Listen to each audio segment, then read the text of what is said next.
వీడారని రేవంత్ రెడ్డి గారు అంటున్నారు. నిన్న జగిత్యాల జిల్లా లీడర్లతో కూడా ముఖ్యమైన మీటింగ్ పెట్టుకున్నారు. కేసీఆర్ దగ్గర చేతులు కట్టుకొని ఉండటం చూస్తే బాధ అనిపిస్తుందేమో అని అంటున్నారు. ఏమనిపిస్తుంది సార్? ఇప్పుడు నేను పార్టీ వీడే పరిస్థితి వాస్తవంగా 20 మాసాలు నేను ఒక విధంగా అంటే ఏ విధంగా మానసిక క్షోభకు గురయ్యాను. ది డే సంజయ్ అంటే జగిత్యాల ఎమ్మెల్యే గారు కాంగ్రెస్ పార్టీలో చేరినట్టు చేయబడడం జరిగిందో, ఇలా కాంగ్రెస్ పార్టీ కార్యకర్తలకు లభించాల్సిన ఒక హక్కులు నేను బేసికల్లీ మార్కెట్ కమిటీ చైర్మన్ 2 ఇచ్చాను. సీఎం గారికి లక్ష్మణ్ గారి నేను కలిసి ఇచ్చా అని ఉంటేనే ఏదైతున్నదో అరే ఇంకా మీ అపాయింట్మెంట్ నియామకం కాలేదా అని ఆ పక్కనే ఉన్న వేం నరేంద్ర రెడ్డి గారికి ఇచ్చి అనౌన్స్ చెప్పమని చెప్పిండే. అని ముఖ్యమంత్రి గారి మాటకే విలువ లేకుండా అయిన తర్వాతకి నేను ఏం చెప్పాలి అని చెప్పంటున్నా. ముఖ్యమంత్రి గారి మాటకే విలువ లేకుండా అయిన తర్వాత నేను ఏం చెప్పాలి అని చెప్పంటున్నా. ఇప్పుడు మీనాక్షి నటరాజన్ గారు మరి కాంగ్రెస్ పార్టీ ఇన్ఛార్జ్ తెలంగాణ స్టేటే కరీంనగర్ జిల్లా పర్యటనకు వచ్చినప్పుడు వారు స్వయంగా పేర్కొన్నారు, మేము 80% ఏదైతే ఉన్నదో కాంగ్రెస్ పార్టీ అంటే ఆరంభంకి వెళ్ళి పార్టీ బలోపేతం కూడా పనిచేసిన వాళ్ళు సీనియర్స్కి గుర్తింపిస్తాం. అది స్థానిక సంస్థల ఎన్నికలే కానీ లేక నియామకాలు ప్రభుత్వ పదవులే కానీ ఏవైనా కానీ అని చెప్పాను. ఇదే మీరైతే ప్రత్యక్ష సాక్షులు మున్సిపల్ ఎన్నికల్లో ఏ విధంగా టికెట్ల పంపిణీ జరిగిందో నిన్న రేవంత్ రెడ్డి గారు కూడా మున్సిపల్ టికెట్లు జీవన్ రెడ్డి గారి సూచన మేరకు ఇవ్వడం జరిగిందంటే నాకు ఆశ్చర్యం కలుగుతుందా. మనకి ఆయనకు ఏం ఫీడింగ్ ఉందో ఏంటో నాకు తెలియదు, కానీ నా సూచన మేరకు టికెట్ ఇచ్చినట్టయితే ఇవాళ కాంగ్రెస్ పార్టీ అభ్యర్థులకు పోటీగా ఎదురు నిలిచి స్వతంత్రంలో పోటీ చేసిన 9 మంది గెలిచిందా. ఈ 9 మందికి నువ్వు టికెట్లు ఇచ్చి ఉంటే వాళ్ళు పోటీ చేసిన వల్ల నా మొండితనం అంటే నా మొండితనం అంటే నువ్వు నన్ను ఎంత పిల్లిని అర్రలేసి కొడితే ఏం చేస్తుంది? పిల్లిని అర్రలేసి కొడితే ఏం చేస్తుంది? తిరుగుబాటు చేస్తుంది.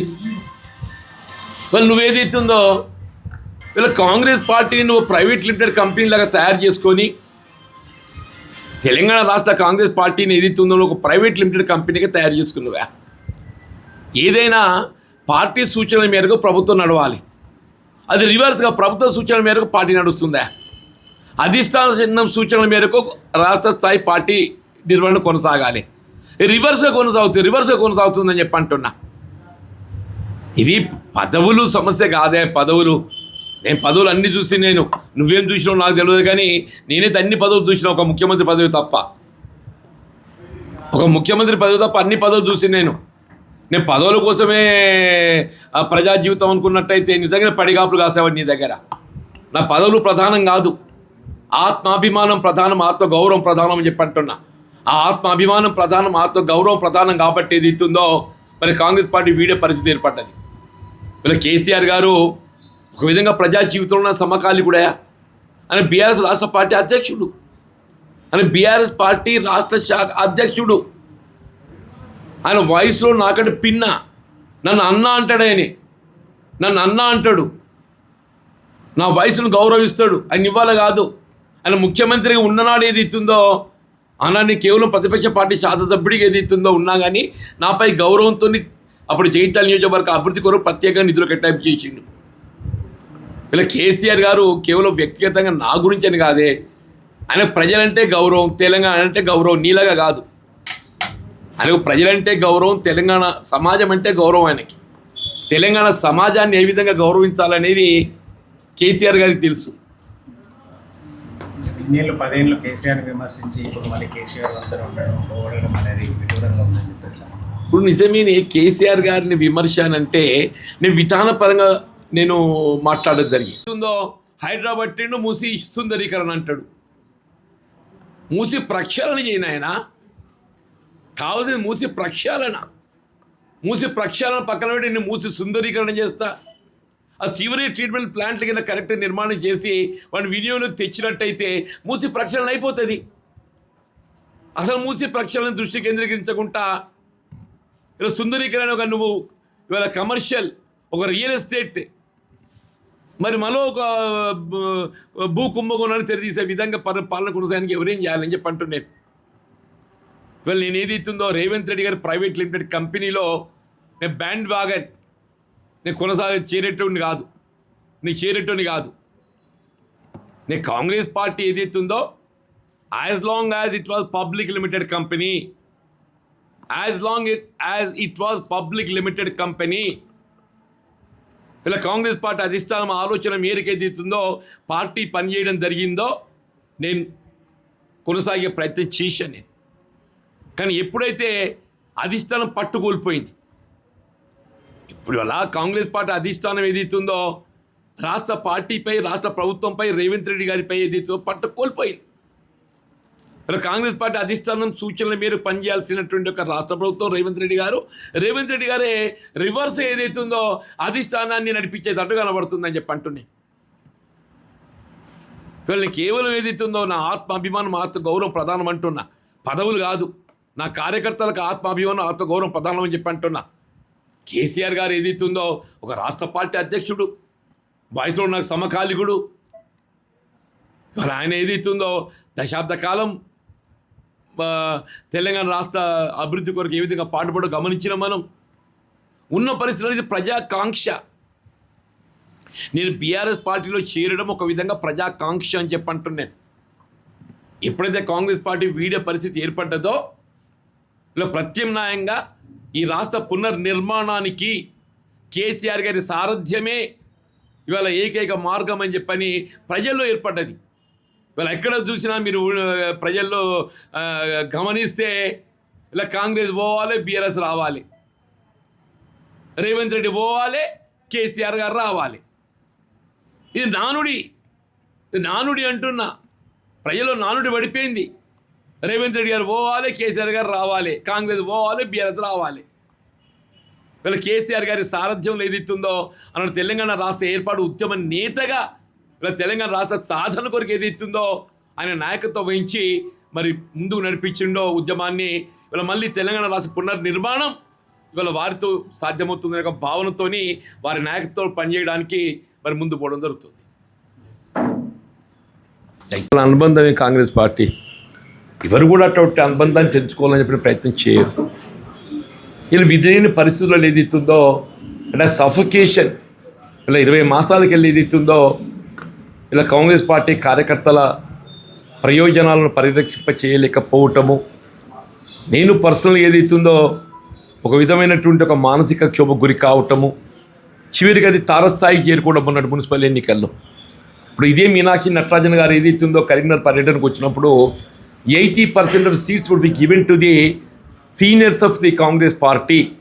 ఎవరైతే ఆరంభంకి వెళ్ళి కాంగ్రెస్ పార్టీకి అండగా నిలిచిందో వాళ్ళకే 80% సీట్లు ఇస్తామని చెప్పింది. ఇదే డీసీసీ ప్రెసిడెంట్ గాజయ్య నందన గారి సమక్షం లోపల ఆనాడు. ఇవాళ ఏదైతే ఉందో అది రివర్స్ అయిపోయింది. 80% పోయి ఏమైంది, 40%కి వచ్చింది. 80% పోయి 40%కి వచ్చింది. తిరుగుబాటు చేయడం, విధి లేని పరిస్థితుల్లో తిరుగుబాటు చేయటం,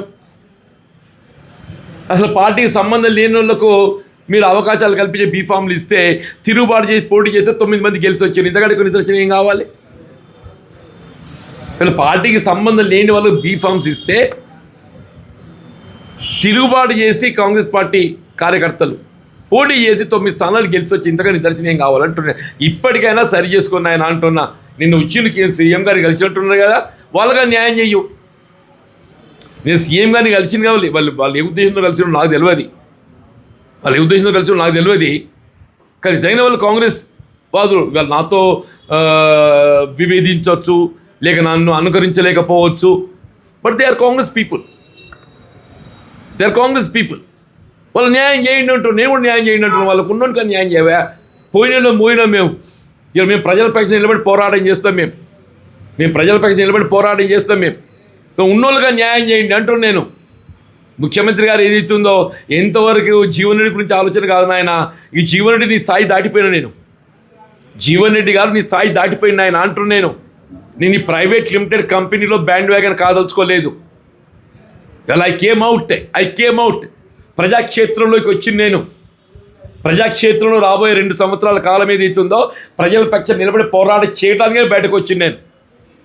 అది బీఆర్ఎస్ పార్టీ ఇలా బీఆర్ఎస్ నాయకులు కేసీఆర్ గారి నాయకత్వం నడవాలని నిర్ణయం తీసుకొని నేను బయటకు వచ్చిన. నీకు ఉన్నోళ్ళు న్యాయం చెయ్యు అంటున్నా.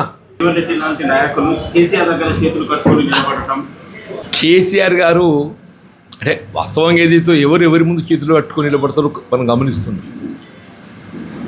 ఆయనే నేను సమకాలికులమే. మేము రాజకీయంగా కలిసి ప్రయాణం చేసినాం గతంలో.